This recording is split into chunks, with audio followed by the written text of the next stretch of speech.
Kilalanin natin si Thomas Alva Edison at ang kanyang maliwanag at kinikilalang imbensyon na bumbilya at sa wikang Ingles kilala ang kanyang imbensyon bilang light bulb.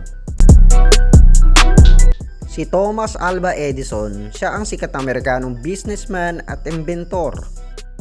At kilalang kauna-unahang tao sa kasaysayan na lumika ng light bulb.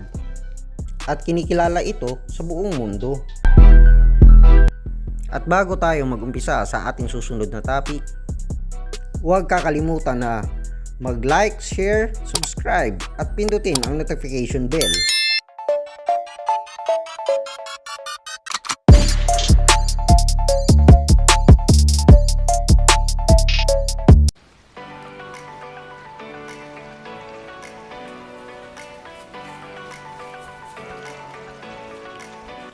Si Thomas Edison ay pinanganak noong taong February 11, 1847 sa Milan, Ohio. Pero siya ay nagbinata at lumaki sa Fort Huron, Michigan. Dahil doon lumipat ang kanyang pamilya noong taong 1854. At siya ang kauli-ulihang anak at ikapitong anak ni Samuel Ogden Edison Jr. at ni Nancy Matthews Eloit. Nagumpisa ang karir ni Thomas Edison bilang newsbatcher o nagbebenta ng mga newspaper at nagbebenta din siya ng candy at iba't ibang klase ng mga gulay sa loob at labas ng mga train station ng Fort Huron papuntang Detroit. At kumikita siya sa halagang $50 kada linggo sa edad niyang 13 years old.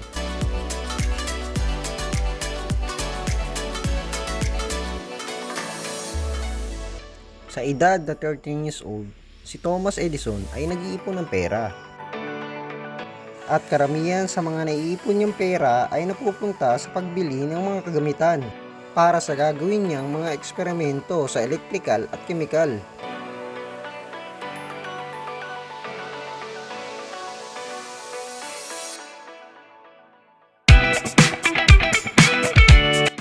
Alamin naman natin ang kabayanihan, kabutihan at tagumpay ni Thomas Alva Edison sa kanyang buhay. Sa edad na 15 years old, taong 1862, si Thomas Edison ay mayroong nasagip na bata. At kinikilala itong si Jamie Mackenzie na may edad 3 taong gulang. Isang araw sa isang train station dahil sa isang kamuntikang magganap na aksidente, nasagip niya ang isang bata mula sa isang rumaragasang tren.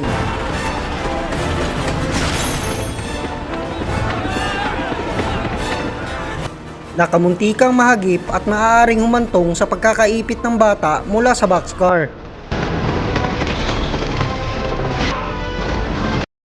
Ang boxcar, karaniwan itong nakikita sa bandang likuran ng tren. At dahil sa kabayanihan ni Thomas Edison sa pagsagip niya sa batang si Jamie Mackenzie, nakamuntikang mahagip at maipit sa boxcar ng tren. Ang ama ni Jamie Mackenzie ay lubos na nagpapasalamat sa pagsagip at sa kabayanihan na ginawa ni Thomas Edison. At bilang ganti sa kabayanihan na ginawa ni Thomas Edison, ang ama ni Jamie Mackenzie na si James U. Mackenzie ay nagbigay ng pabuyang pagtuturo upang maging isang ganap na telegraph operator si Thomas Edison upang magkaroon ito ng maayos at formal na trabaho sa edad na 15 years old.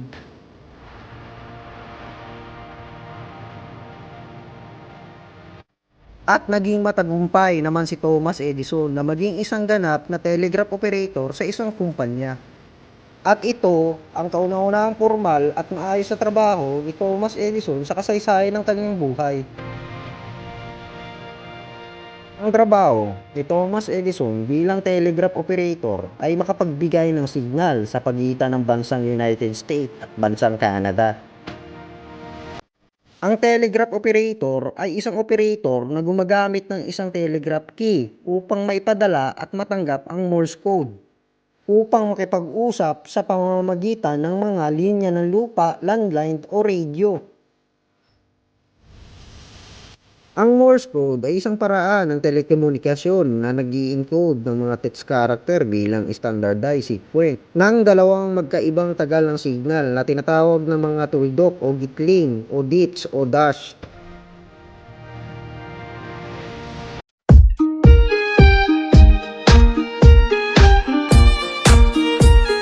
Kilalanin naman natin ang unang asawa at ikalawang asawa na minahal at nagdaan sa buhay ni Thomas Alva Edison.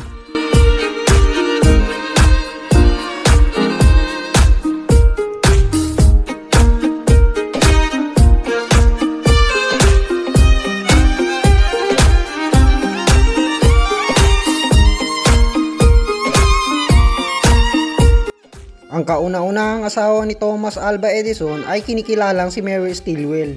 At siya ay pinanganak noong September 6 taong 1855 sa lugar ng Newark, New Jersey, United States. At pinakasalan ito ni Thomas Alva Edison sa edad na 16 years old sa lugar ng Newark Township, Essex, New Jersey, United States.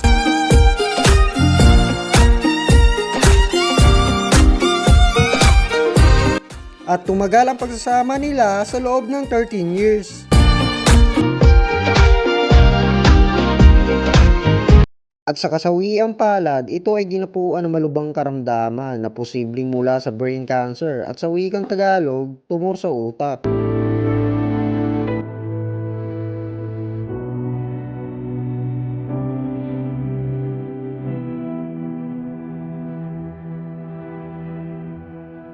At may posibilidad din na ito ay na-overdose sa gamot na morphine. Ang mga doktor ay madalas na nagre-reseta ng morphine sa mga kababaihan sa mga taong iyon upang gamutin ang iba't ibang mga sanhi ng mga sakit. At naniniwala ang mga ekspertong doktor na ang dahilan at sanhi ng kanyang kamatayan ay maaaring mula sa pagkalason sa gamot na morphine. At siya ay pumanaw noong taong August 9, 1884 sa edad na 29 years old.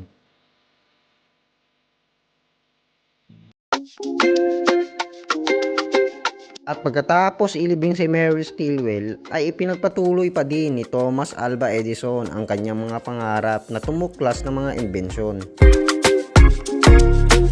At makalipas ang mga panahon, nakilala niya naman si Minna Miller.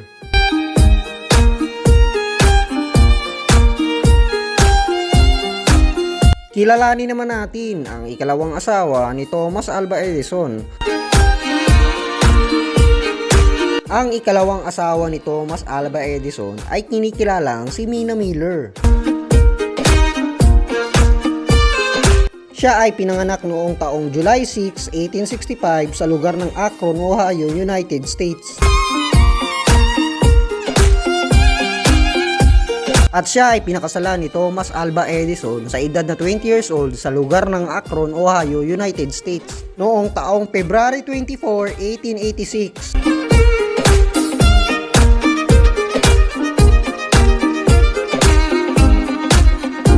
At sila ay nag-honeymoon sa lugar ng Florida.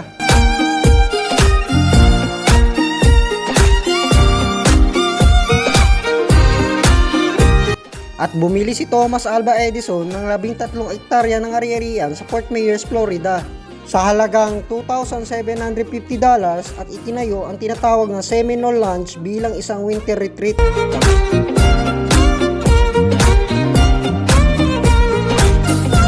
At sa Fort Myers, Florida din ginaganap ang pagpapakilala sa mga imbensyon na gawa ni Thomas Alva Edison. At pagkatapos ng kanilang honeymoon sa Florida, sila ay nagpunta sa lugar ng West Orange, New Jersey, United States. At si Thomas Alva Edison ay bumili ng panibagong bahay na kilalang Glenmont. Binili ni Thomas Alva Edison ang Glenmont bilang regalo sa ikalawa niyang asawa na kinikilalang si Minna Miller noong taong 1886. At doon sila nanirahan at nagsama ng matagal na panahon.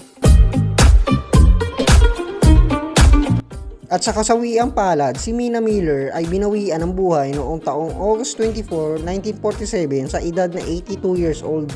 At may naging usap-usapan na ito ay pumanaw dahil sa katandaan.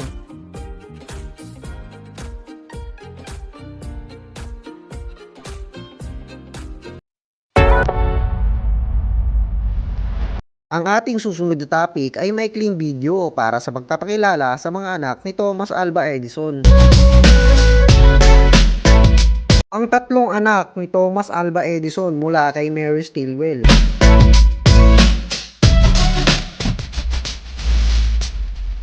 Ang kauna-unahang anak ni Thomas Alva Edison ay kinikilalang si Marion Estelle Edison at ang kanyang palayo o nickname ay Dot. Ang Dot ay isang reference Morse code na ginagamit upang magpadala ng mga mensahe sa mga telegraph. Ang ikalawang anak ni Thomas Edison ay kinikilalang si Thomas Alva Edison Jr. At dahil ang kanyang kapatid na si Marion ay binansagang Dot, si Thomas Alva Edison Jr. naman ay binansagang Dash at nag-aaral ito sa St. Paul's School sa Concord, New Hampshire at sa J.M. Hawkins School sa Staten Island, New York. Ang ikatlong anak ni Thomas Alva Edison ay kinikilalang si William Leslie Edison. Siya ay nakapag-aral sa Sheffield Scientific School sa Yale. At nagpakasal siya kay Blanche Travers at naglingkod siya sa military noong Spanish-American War noong taong 1898. At sumabak din siya sa naganap na First World War. Ang tatlong anak ni Thomas Alva Edison mula kay Nina Miller.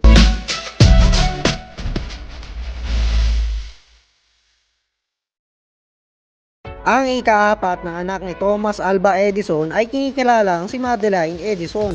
Binansagan siyang tots ng kanyang mga kamag-anak at siya din ang kauna-unang babae na pinanganak sa Glenmont. At isa din siyang matalinong babae na may matalas na pag-iisip at isa din siyang panghabang buhay na republikano. Sandali siyang tumakbo para sa Kongreso noong 1938 bilang isang reformador. At noong 1950s, nagsilbi siya sa Board of Directors para sa Western Union. Ang ikalimang anak ni Thomas Alva Edison ay kinikilalang si Charles Edison. Sa lahat ng mga anak ni Thomas Alva Edison, si Charles Edison ang kilalang matagumpay sa lahat ng magkakapatid. Nakapag-aral ito sa Hotkeys sa Lakeville, Connecticut at ito ay nakapagtapos. At nakapag-aral din ito sa kilalang sikat na paaralan sa buong mundo na kinikilalang Massachusetts Institute of Technology o MIT. At naging presidente din ito ng kumpanya na pagmamay-ari mismo ng kanyang ama na kinikilalang si Thomas Alva Edison Incorporated noong taong 1927. At noong taong 1930s, nagsilbi siya sa gabinete ni Pangulong Franklin Roosevelt bilang acting secretary ng Navy. At naging gobernador din ito noong taong 1940s.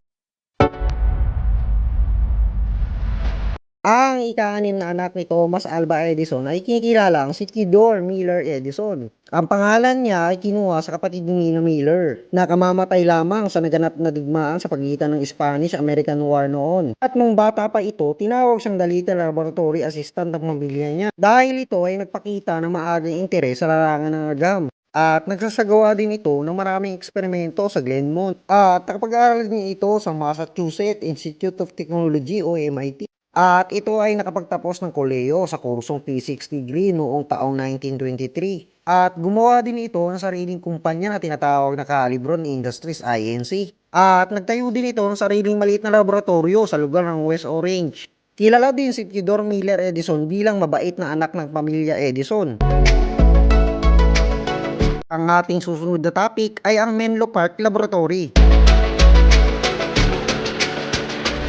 Ang Menlo Park Laboratory ay naipatayo at naitatag noong taong 1876 at kilala ito sa ngalan na Edison Menlo Park Laboratory. At ito ang naging pinakamalaking kasangkapan ni Thomas Alva Edison upang makagawa ng iba't ibang klase ng mga imbensyon na kagamitan na masasabing napakinabangan ng mga tao noong taong 1880s. At dito niya ginugol ang kanyang mahabang panahon at oras para sa pagtuklas ng iba't ibang klase ng mga kagamitan at imbensyon. At sa loob lamang ng isang dekada noong panahon ng 1880s, lumawak ang laboratorio ni Thomas Alva Edison na halos sakupin ang dalawang lungsod. At naglalaman din ito ng 8,000 uri ng mga kemikal. At mayroon din itong iba't ibang klaseng uri at parte ng mga hayop katulad ng balahibo, sungay, ngipin at balat. At mayroon din itong buhok ng mga tao na ginagamit nilang kasangkapan para sa mga eksperimento.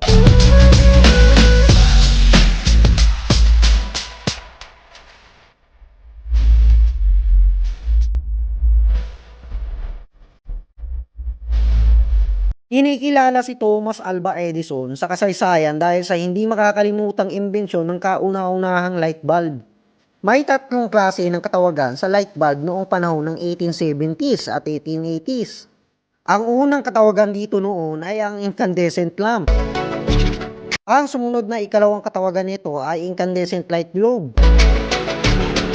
At ang ikatlong katawagan nito ay incandescent light bulb. At sa modernong panahon ngayon, kilala ito bilang light bulb. Ang incandescent lamp, incandescent light globe at ang incandescent light bulb ay isang dekuryenteng ilaw na may filament na pinapainit hanggang sa ito ay magbigay ng liwanag. Madami pang mga imbensyon si Thomas Alva Edison bukod sa light bulb katulad ng phonomotor, phonograph cylinder, phonograph, kinetoscope, movie camera, electric pen, vitascope, kinetograph, mimeograph, kinetophone, tachymeter, electric power distribution, carbon microphone, vacuum diode, quadruplex telegraph, at marami pang iba. Malaki din ang naiambag ni Thomas Alva Edison sa kasaysayan ng mundo pagdating sa larangan ng mga imbensyon at sa larangan ng electrical and mechanical experiment. Palagi natin tatandaan, si Thomas Alva Edison ay parte ng malawakang usapin sa kasaysayan ng mundong ginagalawan ng mga tao. Pumanaw si Thomas Alva Edison sa edad na 84 years old noong taong October 18, 1931 sa mismong bahay niya sa Glenmont.